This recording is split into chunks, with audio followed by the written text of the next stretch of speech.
recording today's webinar, so a link will be available for you guys to have following the webinar, or if you have to leave us early for whatever reason, that's fine as well. I'll be happy to share the link.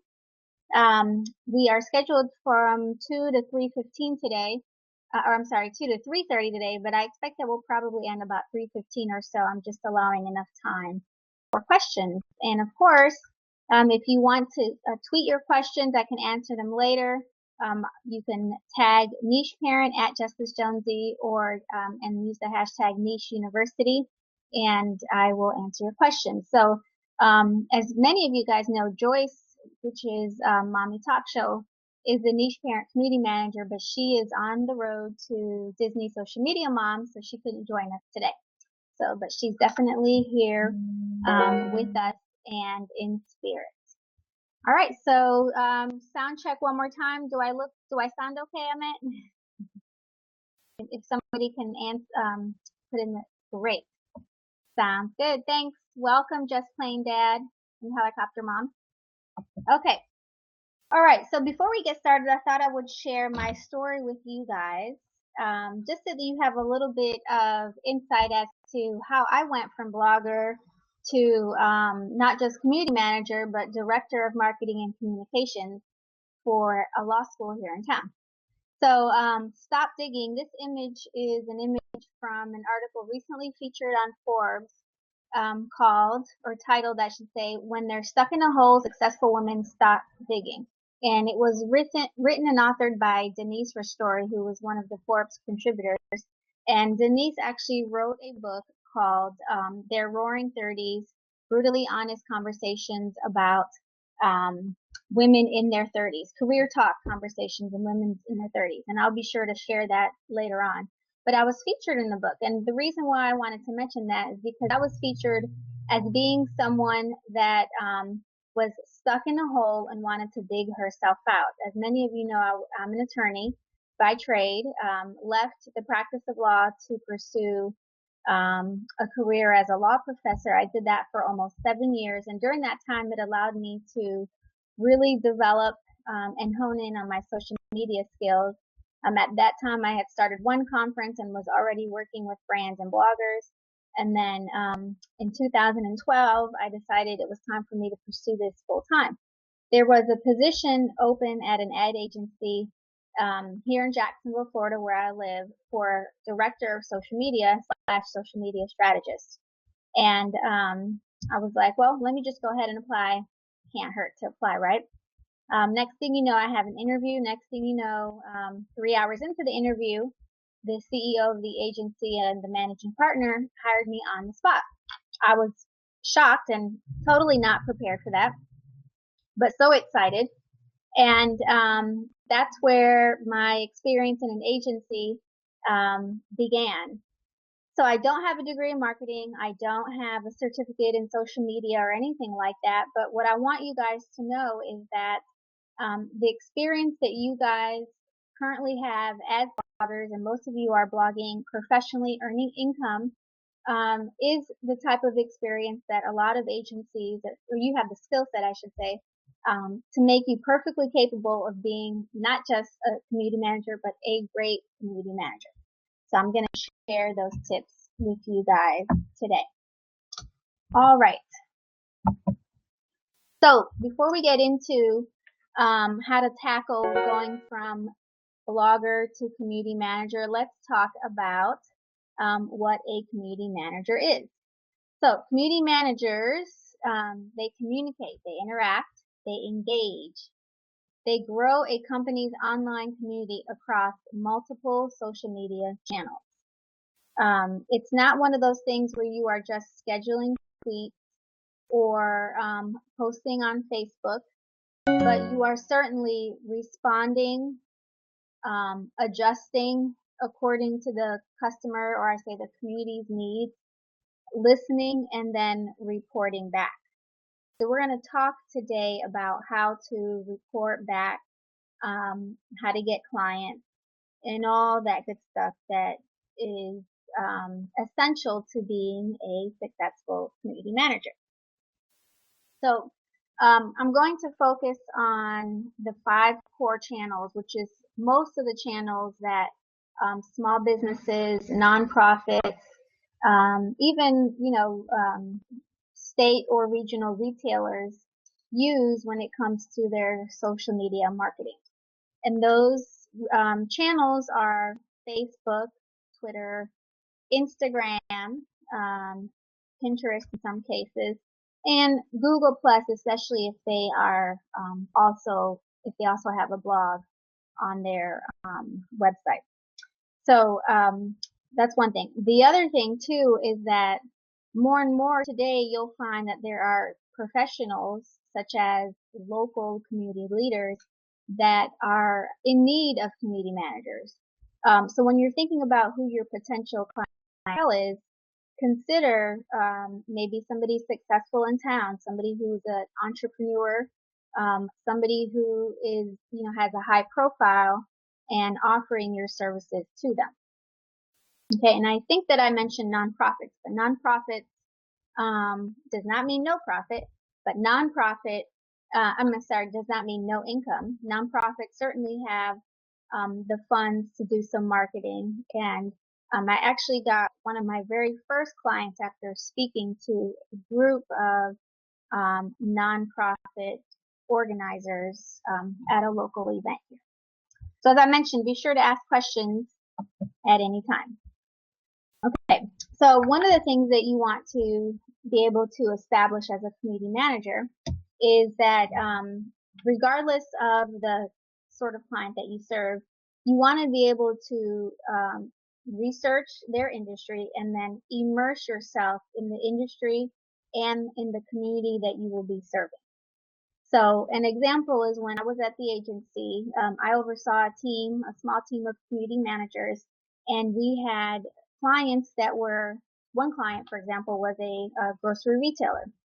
So in order for me to effectively do my job, in order for the whole team to be able to do our job, we had to do some general research on grocery shopping and grocery shopper habits. So that was everything from the days in which most people perhaps bought their fruit, or seasonal holidays where there were some traditional meals that may be served. So that's one example. In the current role that I serve, we have a community manager that handles most of the law, or I should say some of the law school social media channels. And although she's not a lawyer, she has completely immersed herself in the mind of a law student and then also new and aspiring lawyers. Because when you think about your community, you're thinking about not just your client, so to speak, but who else may be listening or engaging. So we have our prospective students, we have current students, we have the parents of students, and then we have alumni. So find resources that are specific to the industry, to the client that you're going to serve, and start subscribing to their newsletters and engaging in their community. All right. So let's talk about setting up your shop so that you can get clients. So here's the thing. As a blogger, you certainly have the skill sets necessary to be a great community manager. But presenting yourself as a blogger at soandso.com may not necessarily resonate well with your potential client. So something that I did was I used some of the resources, the financial resources that I got from blogging, and I had a website created, and this is my website here. I had a logo and a website created. Very simple, using a WordPress theme, and just had an online presence specific to a new service that I was offering. Now, for my website, I really wanted, or I should say for my role as a community manager, I really wanted to begin serving local clients. So that's part of the branding that you see incorporated there. And it's a little bit small, but I put, on that homepage, we drive sales, customer interaction, and generate buzz through social media. And then if you dive through the website, you'll be able to see that I'm specifically offering my services to the local clientele. The other thing that I did too is I created a Twitter handle and a Facebook page for this particular company. And I didn't incorporate it. I didn't, register it as an LLC. You can certainly do that. And I think if you plan to, serve a lot of clients and also plan to maybe hire community managers to work with you, that you consider doing so. But it's not necessary to do so. The next thing you want to do is you want to build your community manager resume online. So here's something to think about. Most of the clients that you serve will probably be small business owners, and small business owners are very savvy when it comes to hiring and identifying folks that are a good fit for their organization. So that although they may not be the most socially savvy individuals, they will be able to vet through people to make sure that they are certainly qualified. So one thing that you may want to consider is first start looking at online job profiles or job descriptions for social media managers, and start looking for the skill set that these agencies or perhaps business owners are looking for. And then cater your resume to include those skill sets. Now, of course, only include skill sets that you certainly have. But again, I want to reassure you that as a blogger and influencer, you certainly do have these skill sets. For one thing, many of you have grown your Facebook pages to tens and thousands of followers. And you've done that using a strategic approach and understanding and identifying your audience. You may or may not have done that by doing maybe some paid Facebook advertising, which is fine, but that's certainly something that translates well when we're talking about the business pages of small businesses. Yep, still working on those numbers, Jamie. Me too. So I have a small blog, and I blog as a hobby, and I'm definitely in awe of those folks that have thousands of Facebook followers. But again, so that doesn't mean that I don't have the skill set. That's not what that means at all. All right, so your LinkedIn and your resume. So definitely update your LinkedIn profile and include in your profile the words community manager, content marketer, social media strategist, so that if folks are looking, because you can search for folks on LinkedIn, if they're looking for people with those skill sets, they'll be able to find you and you'll come up in search. So the other thing that you would want to include is the size of your community, any growth metrics and success stories that you may have come. So for example, you may have said, you may be general and say, grew online, let's say grew Facebook page from 200% in the period of 6 months. And that may be true for your own personal Facebook page, but that certainly is a metric and statistics that will resonate well with any small business owner. When you think about the number of 200%, that's pretty amazing. All right, so the other thing that you would want to include in your resume or your LinkedIn profile are any articles that you may have authored outside of your blog and perhaps featured in local magazines or newspapers. And the reason why I think you should include that is because it just demonstrates not just your influence, but your ability to be, to resonate and be influential outside or within your local community, I should say. So those are things that you would want to include. So now that you have set up a website, set up a Facebook page perhaps, and you have your online resume ready to go, it's time to start pitching and finding clients. Oops, actually we're going to go to this. How to market yourself, and then we'll talk about the proposal. All right, so you've got your online presence and everything set up. Start locally and start with businesses that you love and that love you.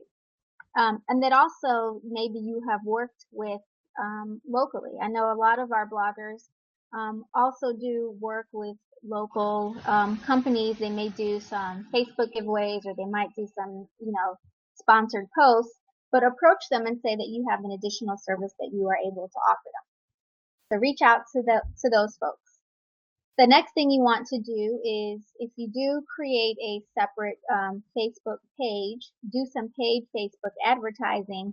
And when you are doing your target, you would want to include small business owners, and you can include, you can go as in-depth, I should say, as targeting people based on not just their interests, but also their location. And you can do things such as 25 miles within a specific area. Have a lot of you played around with not promoted posts, but Facebook advertising? You want? Okay, great. Hi, Diane. All right, so Facebook advertising, I'll just kind of go in depth a little bit, is somewhat similar to promoted posts in that you can set a budget. But paid Facebook advertising is different in that when you are creating an advertisement, those are the things that pop up on usually it's the right sidebar of a Facebook newsfeed or within somebody's Facebook timeline. You can promote different images, and you can have different copy or wording for the images, and then you can target specific individuals. If you have an email list, you can even upload your email list and target those individuals specifically. So what you can do is, if once you've created your Facebook, I'm sorry, once you've created your website and you have a subscription, subscribe here to the newsletter and you start capturing emails, you can upload those email addresses to your Facebook advertising promotion and start targeting those individuals specifically. The other thing you can do, which is really cool, is that you can insert a pixel into your website, and it's not hard, trust me, because I've done it. I'm really not good at like HTML and all that good stuff. But you can insert a little snippet of code onto your website and target on Facebook individuals that have visited your website, which is really cool. So using all the skills that you know on SEO and coming up in search, you'll be able to start getting some potential clients, and you can transfer that potential clientele over to Facebook using Facebook advertising. All right. The other thing that you can do, and I saw someone say it's out of my budget, but again, just to be clear, you can do small budgets on Facebook advertising. You don't have to have a huge budget. And when I mean small, you can do a $100 budget spread out over a month if you like, or something smaller than that. All right, pay-per-click campaigns. Now, this is something, basically, we're talking Google AdWords, Google advertising. And I've done this myself as well, and I taught myself how to do it after reading articles. But I learned recently that Google will walk you through and train you. You can actually call Google once you set up your account. There's a 1-800 number, and Google will offer their assistance as much as you need it and as long as you need it. And I was like shocked. It was like having a one-on-one workshop with a Google expert, and they told me all the things I was doing wrong and all the things that I was doing good. And it really helped me to hone in on the skills and then also maximize my dollars. So just like Facebook advertising, I was able to, I set a budget for one campaign when I started. I think it was like $75, maybe less than that. And I ended up pausing the campaign after $25 because I was starting to get people to email me, and I wasn't prepared for the responses that I had. I wasn't, entirely set up that way. So I was a little ambitious. But for 25 bucks or so, I had potential leads. Which leads me to one of the points I wanted to say. Once you start getting all these things up, you have to be prepared for the influx in traffic and inquiries that you're going to get. We're going to talk about proposals and what to include in your proposals. But, once you start making it rain, be ready for the clients that you will serve, which is a good problem to have for sure. Other options are considering maybe sponsoring the local soccer team.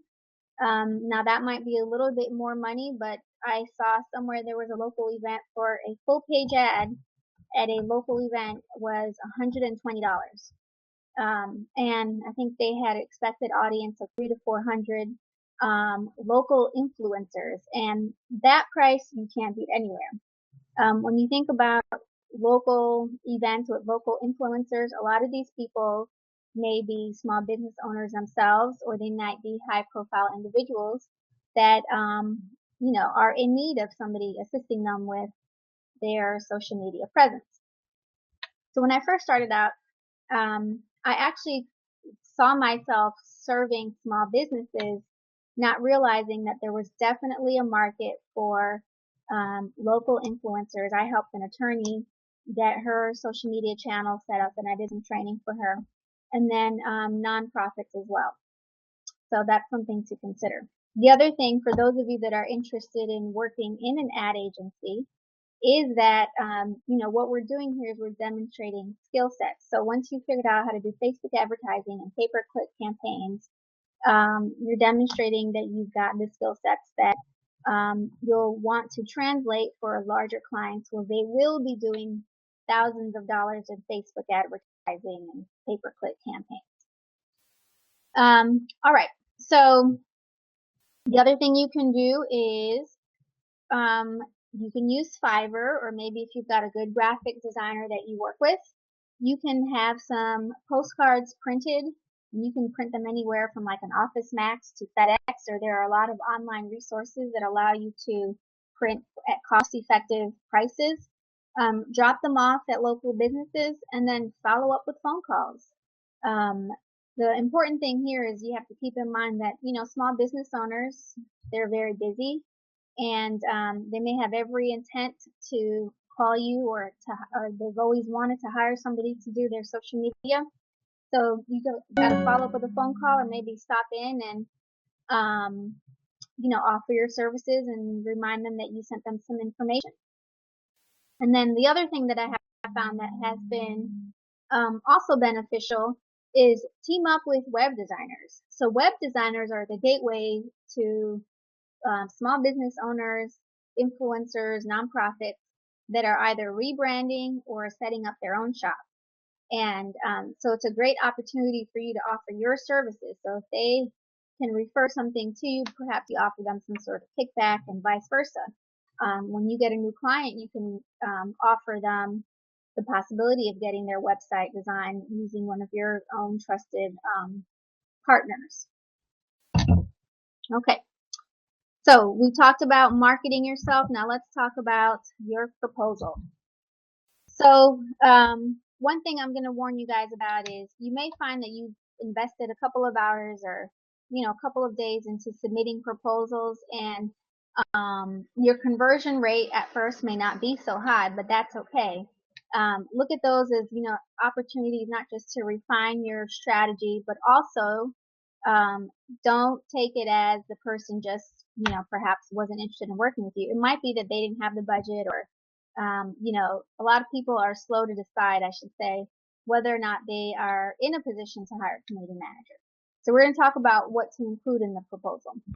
But first, I highly recommend that once you have now gotten interest from a potential client, that you submit them a proposal that clearly defines your role early on, and will assist you in avoiding being burnt out.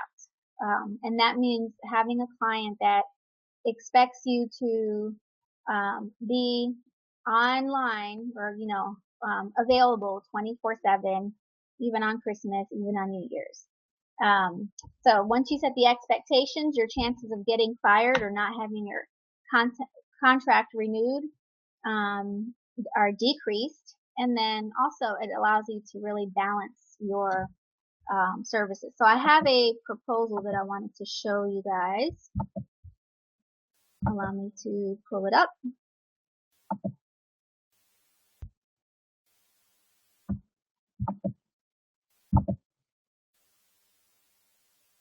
Okay. Can you guys see this? Somebody wants to chime in? That would be great. All right, so here is a, hold on, I'm going to shrink this because now, okay, great, you guys can see it. All right, so I'm going to share this after, so I apologize if you can't see it very well. But this is a proposal. It's a 2-page proposal. They don't have to be super long.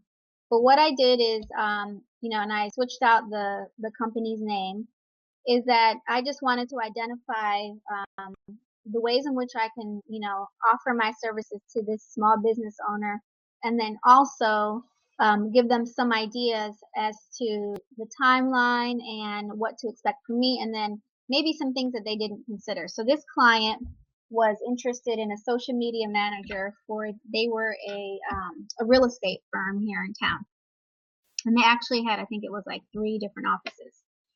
So I provided them with this proposal, and in it I just, quickly and briefly summarized what I offer my clients, so digital marketing solutions to increase, and then the other thing too that I included was what they're going to get out of it, because small business owners are looking at their return on investment. So my solutions are going to assist them with increasing their net revenue, grow their customer client base, increase brand loyalty, and drive online conversations and engagement. So they were a retailer, but a real estate company. For retailers, I probably would have said, drive online conversations and drive sales. Because at the end of the day, they want to know, how does this translate and resonate to new customers or increase sales, right? So I outlined what I was going to include for them in my services, and I did it in a 2-phase process.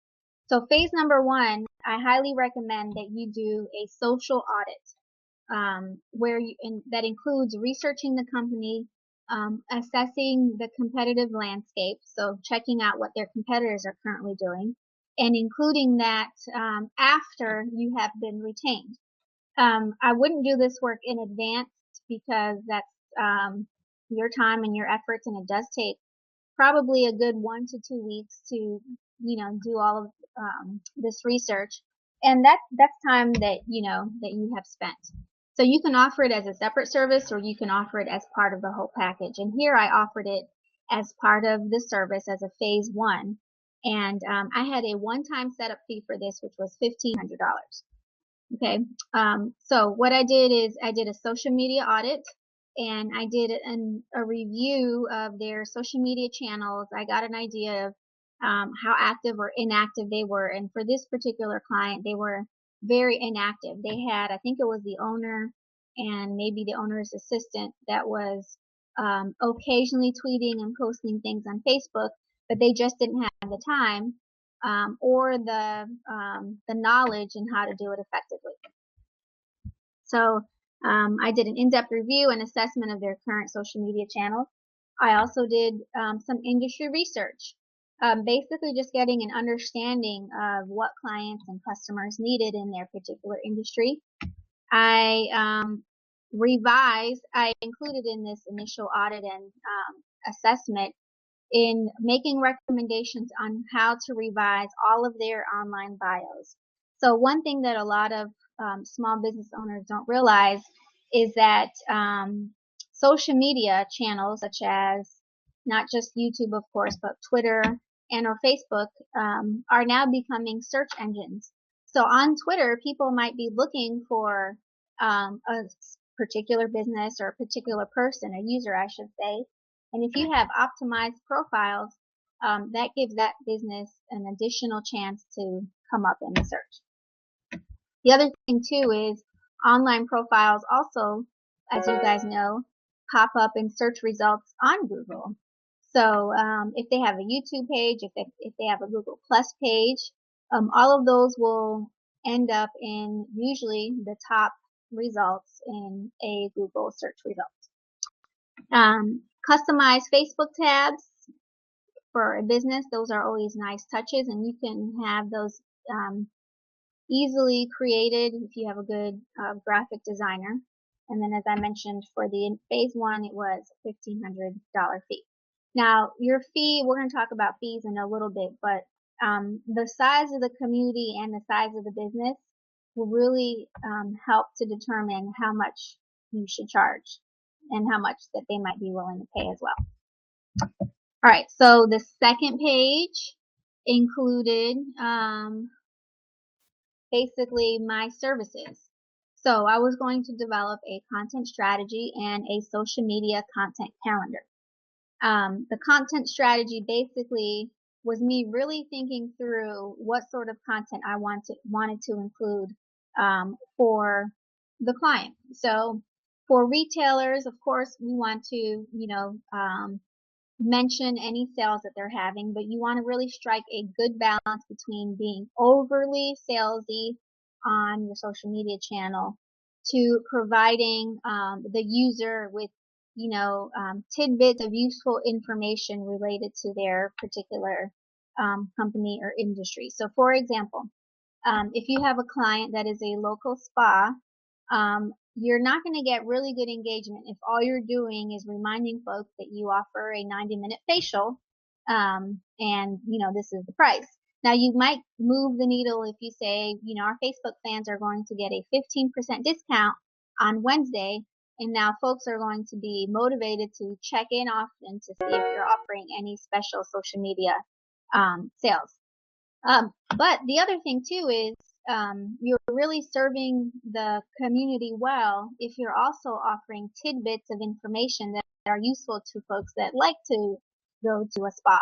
So maybe you'll offer articles that you found online about, why it's important to get a massage, or why it's important to take a time out or work out. All of those different things that customers of spas, habits that they probably already have or maybe want to be better at, articles that would resonate with them is going to help grow your community. So all of that is going to go into your content strategy.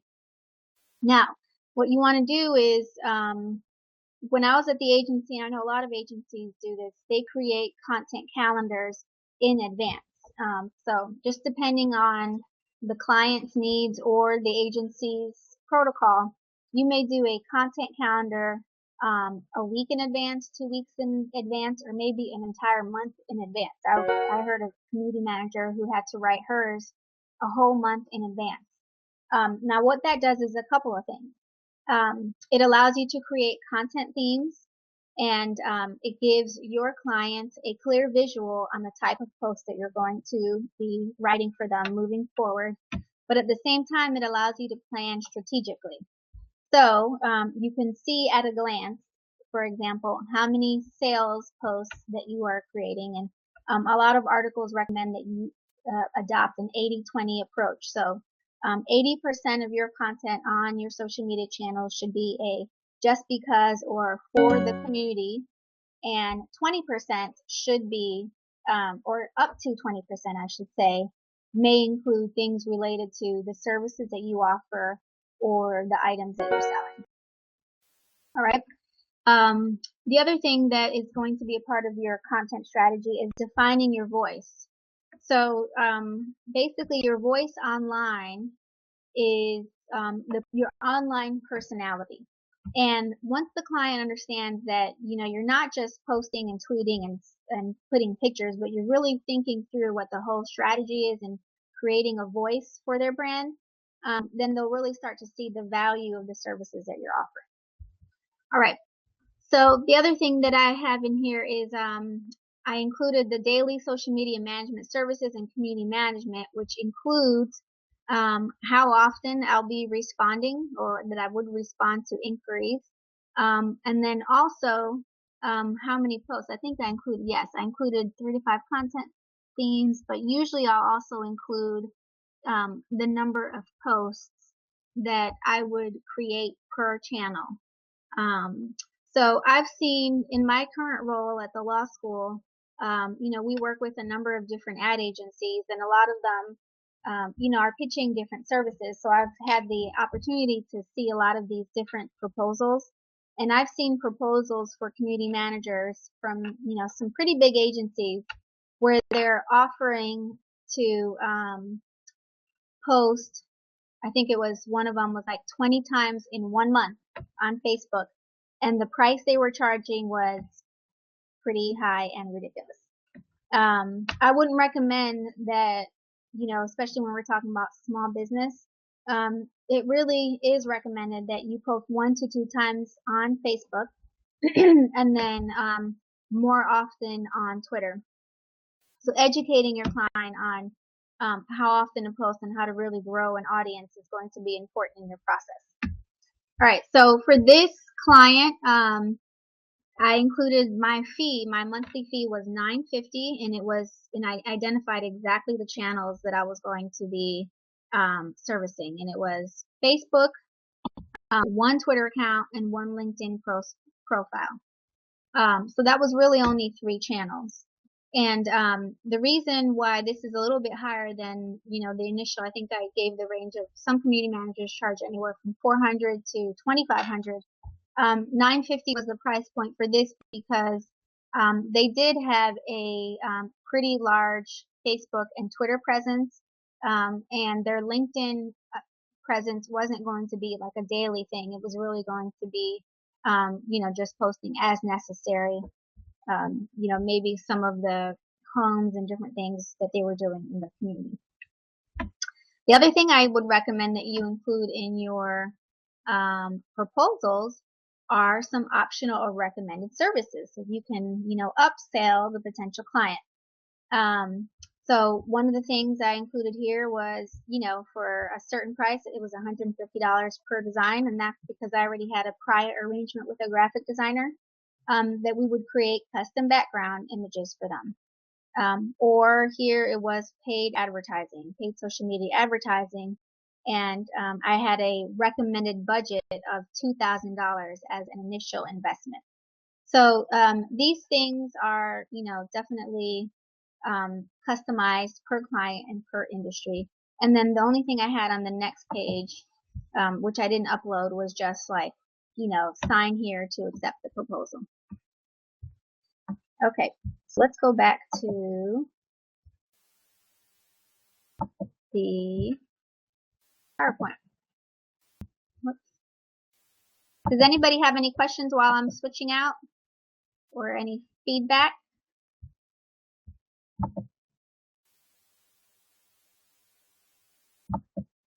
Okay. All right, so that's the proposal, sample proposal, and if you would like to get that, definitely send me an email after. So we talked about the doing a content calendar. So Seth Godin is a social media marketing guru, and I thought something that really kind of demonstrates the importance of why you want a calendar is the why waste a sentence saying nothing. So if you're not really thinking through a strategic plan, then you may find yourself just quickly posting things that haven't really thought through your entire goal and metrics as a community manager. All right. The other thing that I always say with regards to a content calendar is CYA. So everybody knows what CYA is, right? So you want to cover your because God forbid you post something that you think is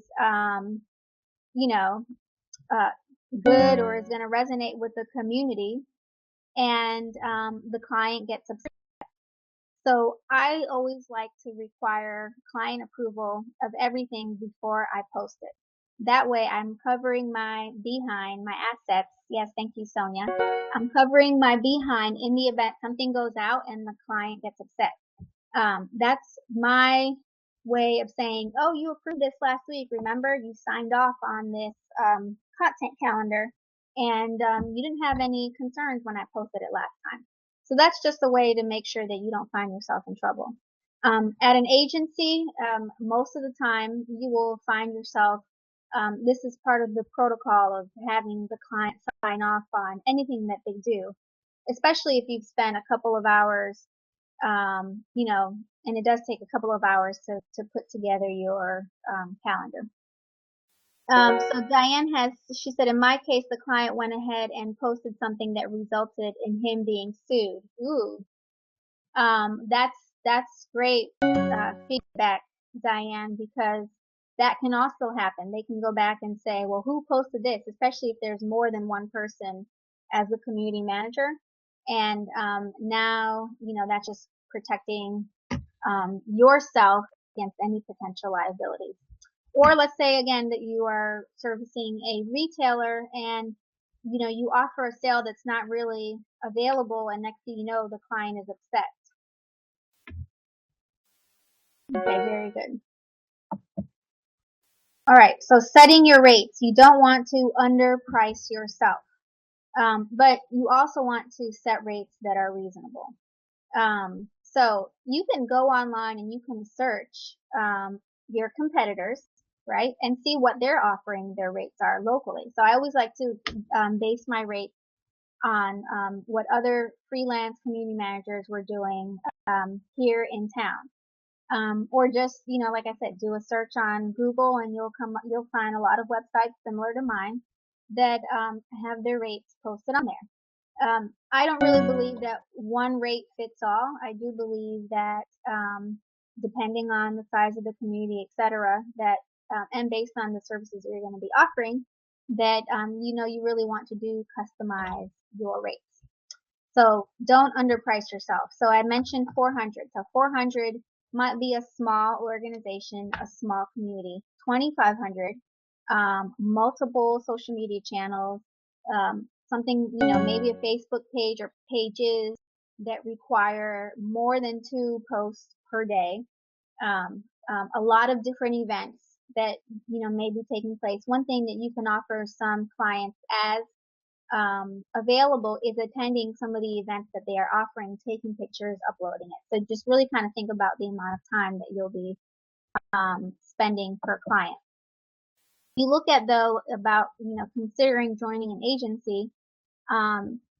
Sprout Social posted some average salaries on social media managers. And I guess they got the information from Glassdoor. So the national average was $51,000 for a full-time social media manager at an agency. Indeed, a little bit higher. Indeed is a source for jobs. And then PayScale, though, had it set at a little bit lower, 45. So in my market in Jacksonville, Florida, I would even say that it might be a little bit lower than that, 40,000 for some community managers. But now, if we're talking a social media strategist or director, so somebody that oversees community managers and the entire social media strategy, we're talking much higher than that. So again, this is just for a social media manager. So Jamie, those numbers would be a miracle. So that's what I mean. Like, a lot of community managers are making more money than teachers, for example, right? Which kind of is an indication of the society in which we live. I do believe that we aren't paying our teachers enough, but at the same time, when you look at the value that a social media manager provides to a business and to an agency, a lot of times you may be serving multiple clients at your agency. So at my old agency, our community manager, one of them I believe was in charge of 3 different accounts, national accounts, and she worked with the digital brand manager at most of the companies, so there was a relationship with the brand.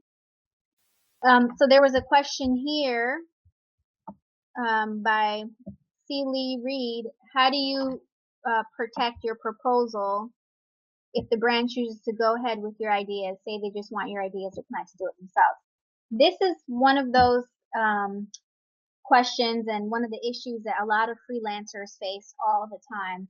And you can put on your proposal proprietary ideas are owned by social channel marketing group or whatever. Yeah, you can certainly put that. But the reality is that you do subject yourself to allowing these folks to implement the ideas themselves. So one thing that I've always learned, and I actually learned this at the agency, was you can serve them the sausage, but don't tell them how to make the sausage or something like that. I know I'm saying it wrong. Never show them how to make the sausage. So even though I'm telling them I will create a content calendar, I'm not going to show them the content calendar until we have a contract in place. I'm not going to identify the brand voice, which was in my proposal, until we have a contract in place. So I'm never giving them the details of anything. I'm just identifying the services that I will be offering them. Now, some things they may pick up on. For example, if I say, we will be posting to your Facebook page 2 to 3 times, or usually I say like 20 to 25 times per week. They might say, oh, well, I guess I'm gonna, that's my benchmark. Team, let's start posting 20 to 25 times per week. But just remember this, if you don't have the skill set of a community manager and somebody that is socially savvy, they might do it, but they might not do it right. So just remember that. You guys have the skill set. Okay. Reporting back to the client. So, a lot of times, especially with small business owners, again, thinking about freelancers, they might only be willing to enter into a short-term contract with you. So it might be month to month. It might be 6 months. It just really depends. So in order to ensure that you get renewed every month, is, communicating constantly with your client, and that includes reporting back to them. So Phillip Sheldrake, which is another social media marketing guru, his advice, don't measure what you can, measure what you should. And by that, in your reports, you don't want to just include reporting raw data. For example, you don't want to say this week or this month you have 5,306 Facebook fans. Keeping in mind who your audience is, and we're talking about, again, small business owners, busy people, even if you're at the agency, busy clients. What you want to do is very easily is show growth, usually month to month, and if at an agency, they usually do it year to year as well. So and you can do them easily on a PowerPoint presentation, but I'm going to show you a tool that I like to use that creates like a dashboard for you.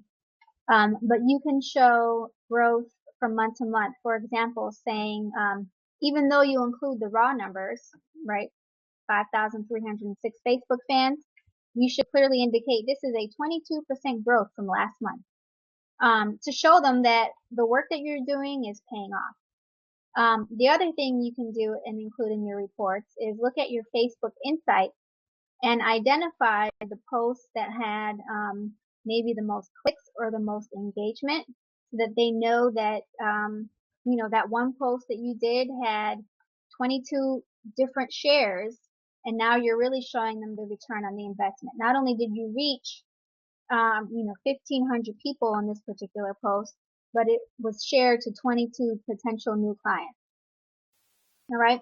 I also recommend that you request Google Analytics or whatever analytics tool that they use on their website, so that you can report back referral traffic from social media.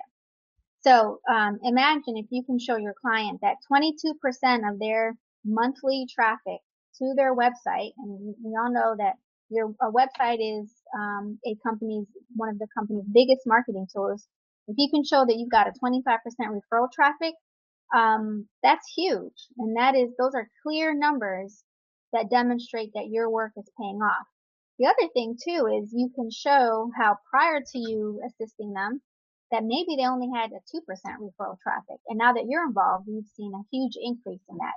So the point in the reports is constantly showing that you are providing and adding value to their entire marketing strategy. Okay, so Sprout Social is, I don't know if any of you guys use Sprout Social, but it's almost like a Hootsuite, but it has some more features that Hootsuite does not. It is more expensive than Hootsuite, but again, operating yourself as a small business owner or a freelancer, you've got to reinvest some of the money that you are getting in your job to continue to get your clients. So here's an example of a Sprout Social report that is pretty much auto-generated. You can identify what you want included in the report, but what it shows here is some of that information, like it has graphs, the number of interactions. So even though it's a lot of raw data, it still is very helpful, and you might want to use that information to create your own custom reports. And you can also go on Google and find a lot of different sample social media manager or coordinator reports. So you have a 34, for example, in this one, and this is just a dashboard that I pulled off the web, so it's not for one of my clients. But it shows here that they had, 34% female following, and that could be helpful to a client that really wants to come up with marketing strategies that cater to more women, and you can show them how their audience is growing to be more women. Okay. So there are, we're right at almost 3 o'clock. So we're winding down now, so jump in and ask any questions. But as I mentioned in the beginning, I don't have a degree in marketing, and I, didn't take any classes. I've attended a lot of the same conferences that, many of you have probably attended. But what I do know how to do is to do the research and, engross myself in a specific industry, and I am self-taught. So that resonates very well with a lot of small business owners as well. And you can come out, and just be very honest with them about that. And, you don't have to hide your blog either. I think being a blogger and showing your community is certainly an asset, but just making sure that you come off with, your professional website for your services is certainly going to help. So some of my favorite resources are Social Media Examiner. Do any of you guys use or subscribe to Social Media Examiner, Michael Stelzner? Yes, love that site as well. So Michael Stelzner, and he has a great podcast as well, and I love listening to podcasts when I go to the gym, or sometimes in the car, or what have you. I'll just listen to one of his most recent podcasts, and you learn so much from them. So everything from, I think this week I saw something on, 9 Facebook advertising questions that you always wanted to ask, something like that. So you will find a lot of great information there. Again, and the website is great. So the other thing too, additional marketing podcasts, there's actually a website, marketingpodcast.com, that aggregates a lot of different social media related podcasts and or marketing podcasts in general, but you can search through specific categories, and you can do a search for community manager and find some great podcasts on what's new in the industry. And then Sprout Social. So I mentioned Sprout Social.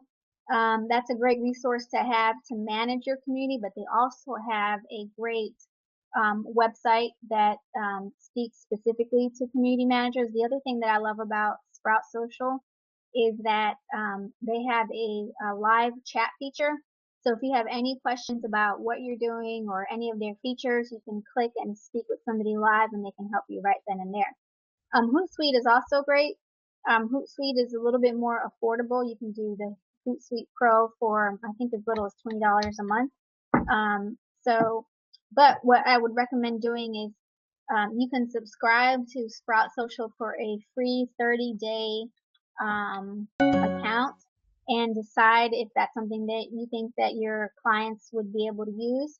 And yeah, Hootsuite Pro is $14.99. I think I paid $20. So, I think it's because I have multiple accounts. Yeah, so you can subscribe to the Social Sprout account 30 days and then cancel your subscription following that 30-day period. So these are just some of my tips. I'd love to hear from you guys. I meant to say you can share your camera, or if you're calling by phone, or if you're joining us online, you can share your webcam or just unmute yourself and ask any questions that you have. I'd love to hear them.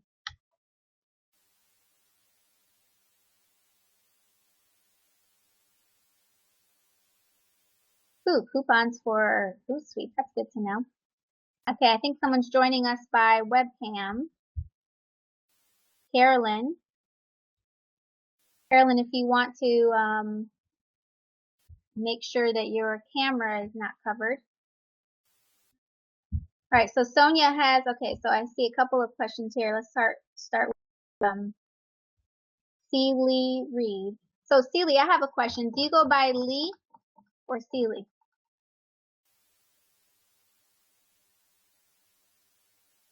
Okay, you can unmute yourself. Oh, Celie, okay, gotcha.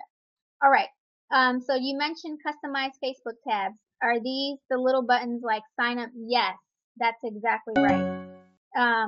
So there are, when you're assisting a client with their entire brand identity, you can create, customize the Facebook tabs so that they look, they have the brand colors and the brand font.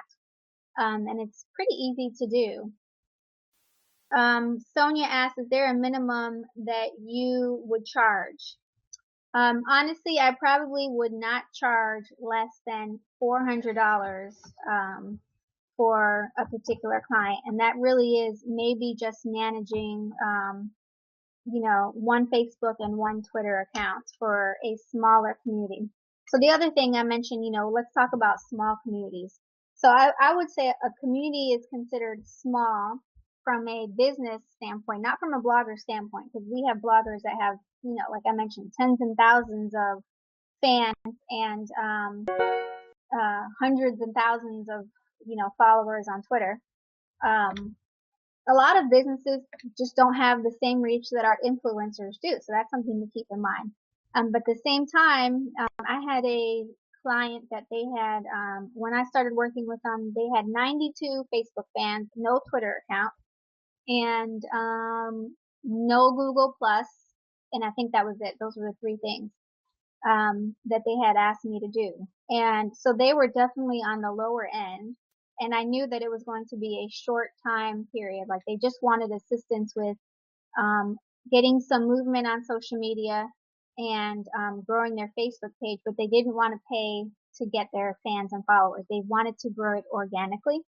So I helped them with that, and I did it for 6 months.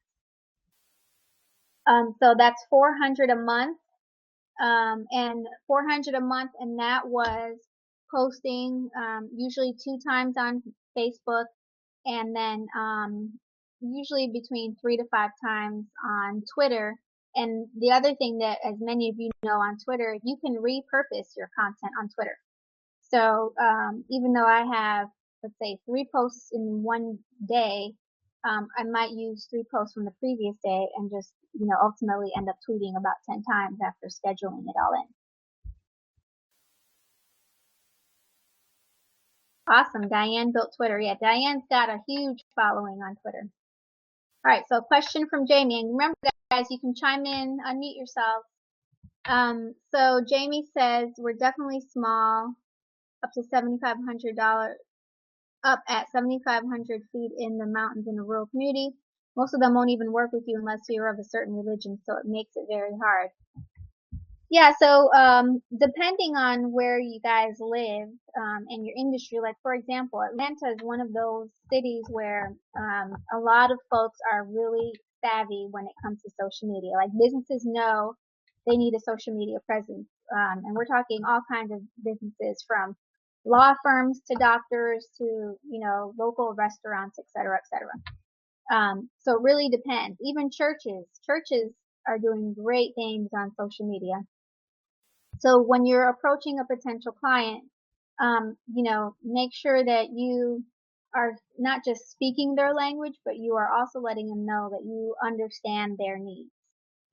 The other thing that I believe was in the proposal, I think it might have gotten cut off, but another thing that I do with my clients is I usually try to, and I'm not, and just to be clear, so I was a social media manager after I left the agency, and I was doing that full time before I went to go back at the law school. But one of the things that I used to do with my clients was that I used to go to the store or to their location, just depending, once a week, once every other week, and in addition to touching base over the phone, I might go and take some pictures, or because a lot of times you'll ask them to send you pictures of different things, and it's like pictures from the cell phone that are dark or just aren't really usable.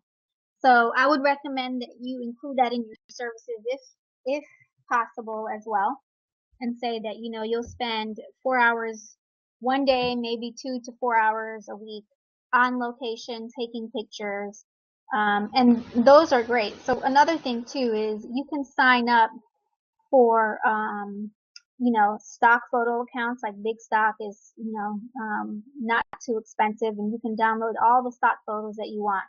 But really, I would encourage you to convey to your client that it's really better if they use authentic photos of them in action, or of, customers in action. So a couple of things you can do is, you can go take the photos yourself, or you can hire a photographer and have the client pay for it, unless you built that into your fee.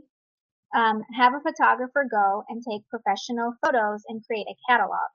So I think I mentioned I had a client that was a apartment complex in Jacksonville, and they had an inventory of photos that they gave me.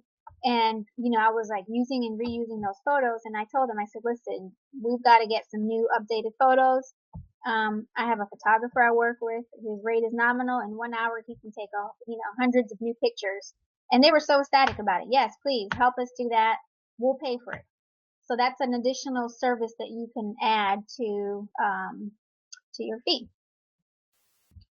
So let's see. Let me catch up on some of these questions.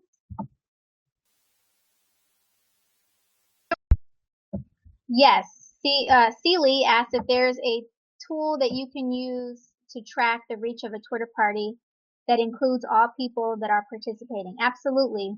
There are two services that I use, Tweet Reach and, well, actually there's three. You can use Tweet Reach, hash tracking, or I think it's Tweet Hole or Keyhole. I can't remember. I always forget. And just depending on what I need and what I want to track, I might use one or a combination of two. So hash tracking now allows you to measure Instagram reach as well, and that's a new feature for this year. So I love that. Best billing method, Diane. So that's something, as freelancers, we all know. Sometimes part of your job becomes, and I hope this doesn't happen to any of you, but part of your job might be, chasing down clients for your due pay. I usually recommend getting paid in advance, because once your services have been rendered, it might be hard, especially for some startup companies who have all the best intentions, to pay you when it's time to be paid. So you can set up like a pay schedule that you're going to, once the contract is signed, they pay you a month in advance, and that services continue if you get paid the next month on the same date. So that's the best billing method. And then also you can, I usually recommend getting paid either direct deposit, or getting, a hard check from the client. I've never heard of GIMP, NIP. I'll have to definitely check that one out. Are there any other questions? Oh no, Amanda, it looks like you were caught in the tornado. We'll definitely have to keep you in our thoughts and prayers. I hope everybody is safe. Okay, Candace, I missed the first half hour. Did you mention any tips on approaching local business owners, and how do you let people know you are offering your services? Yes, I did. And Candace, I'm going to, I am recording the session, so I will definitely share with you guys that. But just so that you know, real quick, I recommend having a website created. Here's my website. And although I probably shouldn't be blogging on this website, I don't, because I just don't have the time for it. But it's a landing page, and when I'm going around to small businesses, if I'm pitching or offering my services, for example, to people I know, then I give them a card. I always have all my cards with me. I give them a card, and they can go and check out my website and, just kind of validate that I am not just a professional, but that I've got a good eye and all that good stuff. Yes, Jamie, I will definitely share that article. I'm sorry, the proposal. No problem. Okay, so Regina asked, you mentioned Social Sprout. Is this where you post the content calendar as well? So you can post content just like on Hootsuite. You can post the content and require team or co-contributors approval. But what I usually do for the content calendar is, and this is something I learned at the agency and we do it now at the law school, is we go ahead and we post it on a Google spreadsheet, and it's just Monday through Sunday, different columns for the day of the week. And then you can have it split out by time, morning, afternoon, evening, and then I identify the post. So it's just like a spreadsheet of what the content is, what time it will go out, and then I have different sheets that are for Twitter, for Facebook, et cetera, et cetera. And the great thing, as you guys know about the Google spreadsheet, for example, is that the client themselves can go in and make any edits. And then you guys can all kind of see that as like, this is what was approved. And I usually require them to email me once it's approved. So that's kind of like their acknowledgement that it's ready to be posted.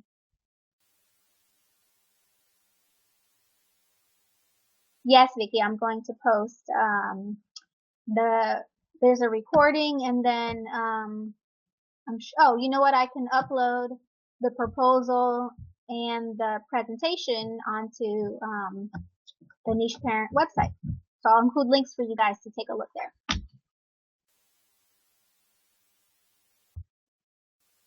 Any other questions?